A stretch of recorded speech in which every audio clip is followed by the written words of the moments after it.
It is the start of the new financial year today. That means pay rises, tax cuts, extra super, energy bill relief and more expensive passports. All are there from today. Joining us live now is the Independent Senator Jackie Lambie. Jackie, good to see you as always. So Jim Chalmers and Katie Gallagher, they've been on the big sell this morning and no doubt it will help many. But if there is a rate rise, maybe even two, it's counterproductive, isn't it? I think what I find counterproductive, they forgot to keep telling people that the Governor-General is now going to get a $200,000 pay rise. The political class up here have got a 3.5% pay rise. I think they forgot to sell that bit, mate. And by the way, I don't know how it is going to help your energy costs when you're getting $300 for energy when, let's be honest, the energy keeps going up. So I don't think this is selling. I don't think they're getting any awards out of this. It has certainly not helped those lower income families out there. And then, like you said, Pete, oh my goodness, imagine another 2 interest rises before Christmas time, mate. It's not looking pretty, is it? I smell a November election, to be honest with you, mate, if that's the way we're going. Oh, November, you think? So coinciding with the US election? Yeah, I just think that things are only going to get worse, and I just don't think if they hold out until April, May next year, the way things are going, that it's not going to end well for So do you believe all these handouts, and look, it comes at a day, the front page of the Daily Telegraph today, it's got this interesting story about more people are now being forced into hardship plans. You've got a story from 2 days ago that suggests mortgage arrears are now at an 8-year high. When it comes to these payments today, these extra handouts, and again, I say it will help a lot of people, but will this make the RBA's job harder in your view?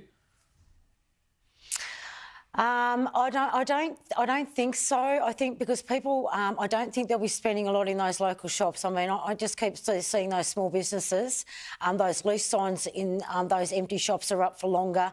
People are shutting businesses. People are not actually spending in that way. I think that they're trying to do the right thing and do what they can, whether that's on their bills. And I seriously do think that they're doing that. You know, the good thing is with the state government of Tasmania, our $300 that we're getting, or the discount that we're getting through the state, that will come straight off our electricity bill. We won't actually get that in our hand. So I think that's the way to do it, to make sure that's very well targeted and to make sure the companies get it and it doesn't go anywhere else. So that $300 is specifically comes off your power bill. Fatima Payman, indefinitely suspended from Labor caucus meetings. No one publicly calling for her expulsion from the party, though. Jackie, what's your take on it? I just think that, you know, we had to watch what happened in the Senate last week with her sitting over there with the Greens. I would have thought she had made her point, but instead, oh no, she had to go on Insiders yesterday and really rub that in. And I think that was a really stupid political move, probably one of the most stupid I've seen up here. It's like she actually wants to leave, to be honest, which is really quite sad that, you know, when there is a lot of people, whether it's in the Liberal Party or the Labor Party, and they're out there helping you, they're giving their time up to get you in. She was an incidental senator in the first place. You know, they spend a lot of money on her, and this is how she repays them. I don't want to hear her rubbish that this is the way it is, this is my values. And we take it back to Senator Wong, who's very well respected right across the country by both political sides. You know, on same-sex marriage, she still sat with her party, and sooner or later we did see that you know, that voted on in Australia, and I think that was a great outcome. This is the way, if you sign up on that dotted line, there are expectations within your parties and you are expected to stick by them. But doing what she did yesterday and throwing back that in the PM's face, and not just the Defence Minister but the PM's face, I found absolutely atrocious, her behaviour yesterday on Insiders. Do you think she might end up representing the Greens, or the Greens making a play for her? Mate, who only knows? It's just, if she wants to sit with the Greens, be my guest, please do so. But seriously, you know, I think she has a lot of thinking to do, and she better think about that very quickly on what she's going to do, because we just never know what's going to happen in politics, mate. You just don't.